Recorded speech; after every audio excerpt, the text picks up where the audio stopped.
strangers with candy. Are people really trying to kill our kids with candy on Halloween? Ooh, I've got this one. Do you? Yeah. All right. No. You think no? Yeah. Okay. The most famous case is probably the poisoning of Timothy O'Bryan. Sure. The vast majority of Halloween scare stories about razor blades and apples or poison candy are urban legends. This one's true, however. 8-year-old Timothy O'Bryan had a packet of Pixy Stix given to him by his father, Ronald, to cap off his trick-or-treating. After eating it, he almost immediately went into convulsions and died an hour later. Really? The death sent the town of Deer Park, Texas into a panic. The police determined that the Pixy Stix that Timothy ate were laced with cyanide. When Ronald's story kept changing, police began investigating him. They found him to be deeply in debt and that he'd taken out massive life insurance policies on his children. Police found that the other O'Bryan children had also been given candy by their dad, but hadn't eaten it.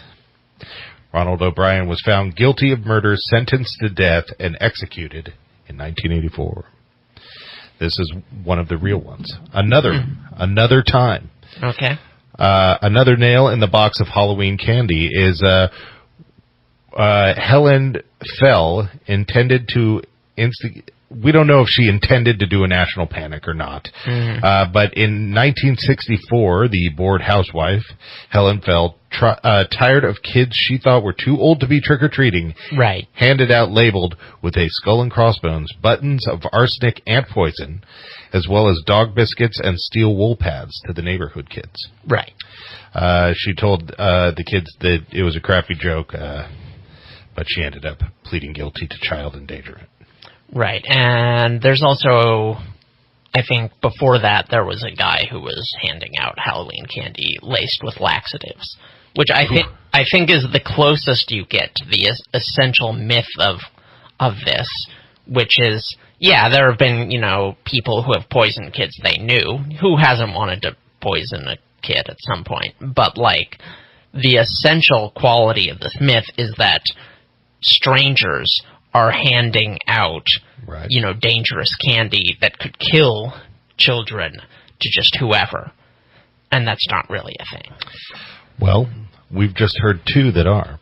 Now, these ones aren't. In 1968, 26 cases of razor blades and apples came up. 75% of the cases were proven to be false or perpetrated by the children. Sure. However, every instance wasn't a hoax. Okay. And these are not hoaxes. After trick-or-treating in Rylansburg, Ohio in 2015, a boy stopped just shy of tearing into a Snickers that didn't feel right and turned out to have a disposable razor shoved into the nougat.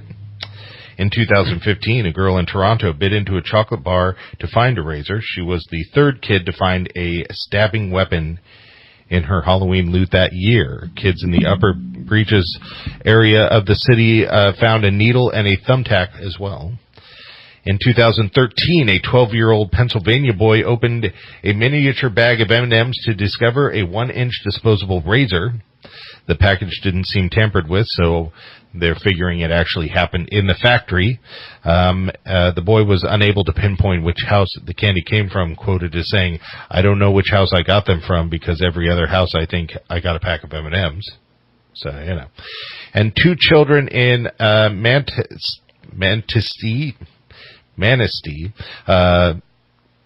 found razor blades in Laffy Taffy and a Reese's peanut butter cup they got while trick-or-treating. The blades were described as small and sharp, the type usually found in portable pencil sharpeners.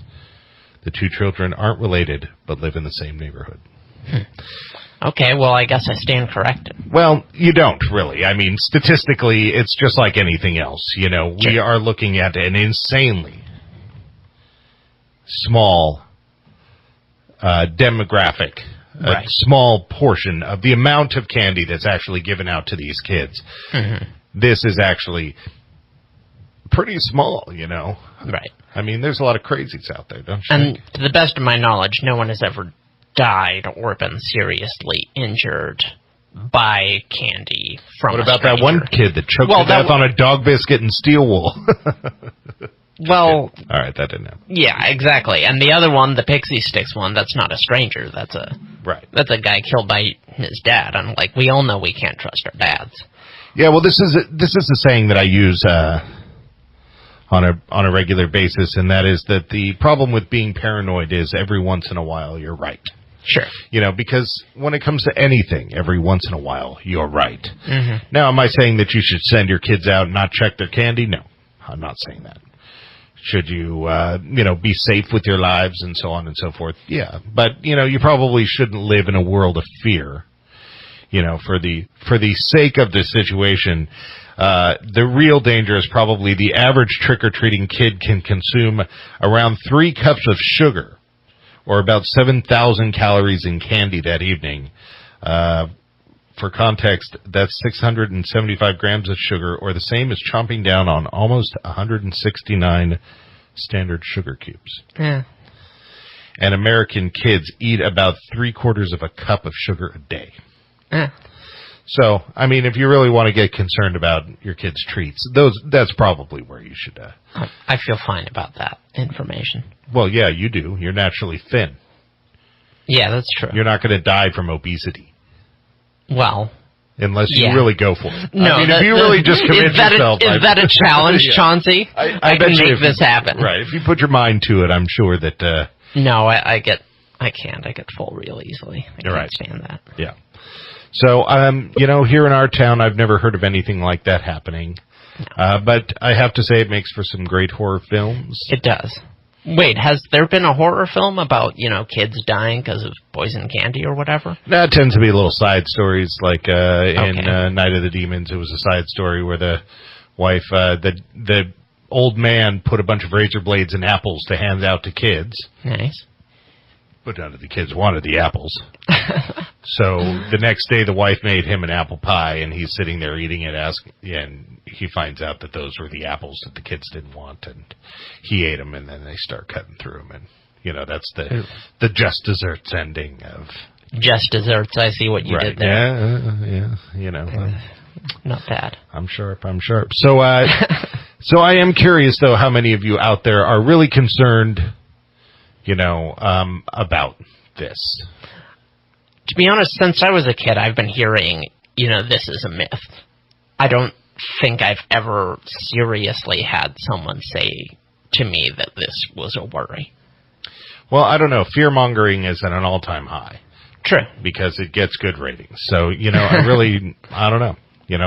I bet you there's a lot of people out there that are very concerned about it. Thank goodness you have us to give you the straight scoop. Right. And make you complacent and cow-like. Right. Ready for the danger to devour you alive. Right. So my advice to parents out there is make sure they do good in school and take the leash off. And, maybe let them have a Halloween. And don't let them wear blackface, for goodness sakes. Totally. Yeah. What the heck? Well, unless it's the costume. Just kidding. All right, you're listening to Radio Wasteland. Come on back. We have some more Halloween fun.